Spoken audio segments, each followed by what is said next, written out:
So, first of all, thank you very much for having me here at the Inspire series. It's worked dramatically. I'm already inspired to be addressing this really august intellectual gathering of people from Harvard, a place that my mother thought I will never reach. But you know what? A lot of people have spoken before me and eloquently and described their dreams for India and given figures and facts that either are skeptical and, like Mr. Wilbur says, aspirational. But I'm just an actor. And I'm going to just give you my dream shamelessly, because that's the thing that I can do best. And by that I mean, when we talk of dreams, we have one of our greatest scientists and philanthropists, Dr. Abdul Kalam, and he said something which is very interesting. He said, dreams are not what you have when you sleep. The true dreams are the ones that don't let you. Said that when you have that dream once, it's a dream. When you have it twice, it becomes a desire. And when you see it for the third time consecutively, it becomes a passion, an aim, and a goal. And that is the passion with which I want to see this fantasy that I have for India 2030. And Abraham Lincoln also was a dreamer. And, but he said one thing that makes most sense in trying to achieve this goal that I have dreamt for my nation. He said, if I have 6 hours to cut down a tree, then I will spend the first 4 hours sharpening the axe. There's a great philosophy in that. In this era of instant gratification, we just keep thinking we can achieve all these goals by just tweaking this, tweaking that. It's not true. I really believe that, that a missionary zeal is required to make that quantum change. That can make 2030 what I'm dreaming about right now. And just let's look at India as a country. What a unique nation, seriously. Thousands of years old of culture and tradition, many invasions, being ruled for many years, and we still somehow managed to maintain our identity. We still somehow have managed to maintain our Indianness, our beliefs, our faith. And, there has been, we have our drawbacks. There is corruption, there is violence, there is differences between the different religions and sects and castes and everything. But I can't help but think, looking at India, at the geography, that we're not doing really that bad. Look at all the other nations around in the world.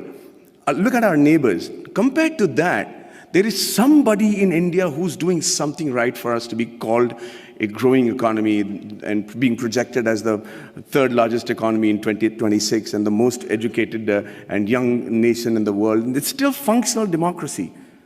So let's first accept the fact that there is some people in India with the right ideas and the ability to lead the nation to where we are today. Under that assumption,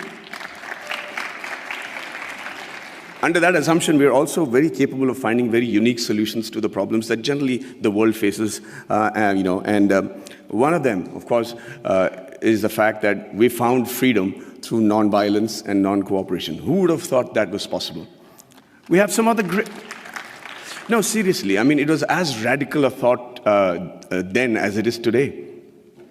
And one man in a loincloth with belief and faith and complete conviction was able to do that for us, Mahatma Gandhi. And it's an amazing country of people like Mahavir, Gautam Buddha, and Mahatma Gandhi, and then Bhagat Singh, who also had a dream. He dreamt then, 85 years ago, that I dream of an India where no infant cries for the want of milk. No youngster is deprived of relevant education, and no youth goes door to door finding a job. Sadly, it's still a dream today. And I dream of a 2030 when this dream becomes irrelevant. I dream of a 2030 when everybody is so equally satisfied with what they're doing that they're able to actually devote more time back to art and culture, which is another great important aspect of our country. Now, for that to happen, we need to be a healthy nation. And when I say healthy, I remember preparing for a film of mine, which released recently, where I had to look like a boxer. And I had these, biceps and triceps that had to be there. So I decided just to work on the parts that is seen outside my clothes. So I was just working out on my biceps and my triceps and my shoulders. But you know what? I suddenly realized the strength that I had in my arms and biceps was not actually enough for me to look even fit, because it is disproportionate growth. It is the kind of growth that will not make you fit or strong, but actually make you look inadequate. And that is what is happening to India today. Everybody says we are the largest economy, we're going to be the most populated country in the years to come. And with economic superpower and supremacy in rocket and space technology, which I am privy to, and then the IT giants and smarter cities. But ladies and gentlemen, I really believe that more than smarter cities, we require smart villages. And this is going to be primarily what I talk about today. A nation is only as strong as its weakest link, and rural India is our weakest link. See, it's important that that growth and progress goes hand in hand with the villages also getting onto the same train towards economic freedom, superpowerdom, all the terms that have been coined for a successful country. But that is not happening. The reason being, we're beginning to ignore them. We're beginning to actually believe that, this is a very interesting line that I've found, where they say that everybody believes that they know what is required for getting the underprivileged and the poor up to speed with the rest of the country, okay? And we always start assuming that this is what they want. This is how we can help the poor and the villages, and this is what they need. And we can't be more wrong. Because when you assume, and as the spelling goes, you make an ass of you and me. I'm going to tell you how that happened to a friend of mine. His name was, he's a very profound doctor, a gastroenterologist, and he got a call from his patient, Mr. Abdul, who said, Dr. Saab, my wife is really, really ill, and she's got a big stomach ache, and she can't sit, and she can't sleep, and she's in big pain. Can I come and visit you? And he said, yeah, by all means. And like all patients today, he has done his research, he's gone into the internet, and he said, usko ye ho sakta hai, wo ho sakta hai. And the doctor said, don't worry, let me handle it. And he checked her out, and he said, she has an infected appendix, so I have to do a surgery, and she'll be fine. The surgery was done, he was fine, and Abdul was a happy man. 1 year later, he calls back the doctor and says, sir, my wife has got a stomachache, please do the appendix operation, she'll be fine. Dr. Manoj said, listen, I'm the doctor, let me diagnose what I have to, please bring her to the clinic and we'll fix it up. He says, yes sir, fix up that operation date, we'll do it in half an hour and we'll be back, she needs her appendix removed. So now he's losing his patience. He says, let me do the diagnosis. Abdul, bring her to the clinic. And he's still insisting, and finally the doctor lost it and he said, listen, I'm the doctor, and let me tell you that every human being has only one appendix, and I've already taken out the appendix. So please don't tell me how to do my job. Abdul waited very patiently for the doctor to finish with his assumptions, and then he shot back very meekly. He said, sir, I agree with you. Every human being can have one appendix, but a man can have two wives, right?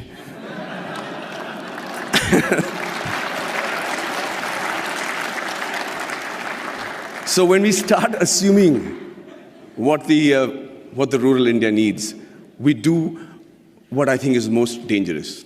In my vast experiences of shooting in really rural Indias, and villages and small kugramams, like they call it in Tamil, really small places, I realized, shockingly, that the biggest financial burden for a person of this particular village, would you all be able to guess what his biggest financial burden is? 5 minutes? Hey, so I'm going to speak for 20 today. I'm going to reduce the number of questions. I'm prepared. Is that okay? Okay, so can you all tell me, anybody, quick answers, anybody know which is the biggest financial burden for a man in one of these small villages? Sorry? Theft. Health. Okay. No, not health. Not the marriage of a daughter, not education, not, sorry? Liquor. Thank you for reminding me, but no. Say that again? Dowry, no. No. No. No. Oh, let me put you out of your misery. No, I'm saying, what does he need financial assistance for? The answer is the untimely death of a relative, of a senior in their family. That is the one occasion he can't prepare for. There is one occasion where the ceremony demands that he spend a certain amount of money, feed a certain amount of people, use the funeral the expenditures, and that's where he takes the loan, and that's where he gets indebted, and that's where, to escape that particular embarrassment and humility of not having the ability to perform the function every year as is expected of the Indian tradition, that he decides to leave the village because he's made to feel inadequate. Lord Mickle had in 1735 had spoken in the British Parliament and said the only way to rule India is to make the men there feel inadequate. He said, and truly so, that unless he feels that what he has is lesser than what others have, you will not be able to rule him. And within a very short period, they proved themselves right. The rural India today is feeling inadequate. They're feeling like they're not even part of our country. And what happens with that is, they start then looking at opportunities in villages and saying better education, better health, better lifestyle, and no humility for not having performed the funeral properly. They decide to give up who they are and move to the cities. And who they are is what is more important for us to understand. Who they are actually the timekeepers and the bookkeepers of our deep-rooted traditional culture and stories. You should see how tradition and culture flourishes in a happy village in India.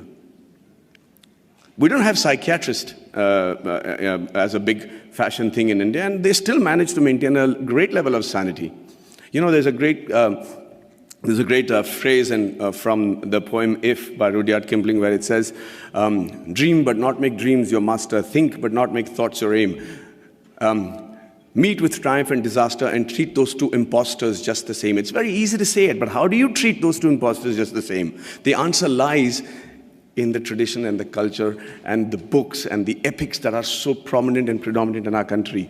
The Bhagavad Gita, the Quran, the interpretation of that in the subcontinent, the Bible, the Guru Granth Sahib, the granny stories. And you know how to handle the diversities and the setbacks, and you're able to sit back, reassemble yourself, come back and fight with the same glory again. And when you don't give a villager that, you're depriving him, we're depriving ourselves of what I think is one of the most important survival tools in today's world, which is the culture and tradition. So I dream of a 2030 where rural India is as developed as the rest of the world, was as aspirational as the rest of India, and where the villager is provided with the same opportunities as it is available in the cities. And after a hard day's work, a villager is actually able to come back, sit down, have a drink, put his feet up, and start thinking about art and culture and poetry. That would be a dream that I have for 2030, a practical dream that I have for 2030. And the dreams that your parents and my parents had when we were in college, urban middle class, where everything revolved around the boy studying hard, getting into a technical college of a repute, and then getting into a reputed management college, and finally, the green card. And if it was the girl, then it was a spouse with a green card. I dream of a 2030 where students the world over will dream of a blue card, will dream of having once actually come to India and study and imbibe the knowledge that we have as a nation. It used to be true. We were the first university in the world. Nalanda was a university where people came in from far and wide. So it's not a pipe dream. It's a practical dream that I have, and I think that's easily attainable. And finally, before I wind up, I think I dream of a 2030 where we have a meritocratic electoral base which selects its leaders and whose leaders believe that it is more important to serve with a missionary zeal to serve the nation rather than rule it. There is another stanza from the same poem which says that if they have the ability to talk to the crowds, yet keep your virtue, walk with kings nor lose the common touch, if neither good friends nor foes can hurt you, yet all men count with you, but none too much. If only the politicians understood the gist of that line, we would have a progressive country by 2030 where we'll all be proud of not just the way the country is running, but also proud about our politicians. And finally, I'm an actor. And the dream that I have for myself is that in 2030, I'm as relevant I'm as handsome, hopefully, but if age was to catch up, then they probably would have mapped my face by then and used technology to make me look as young or old as the role desired me to look, and I'm still able to romance the pretty young things that will be part of the industry in 2030.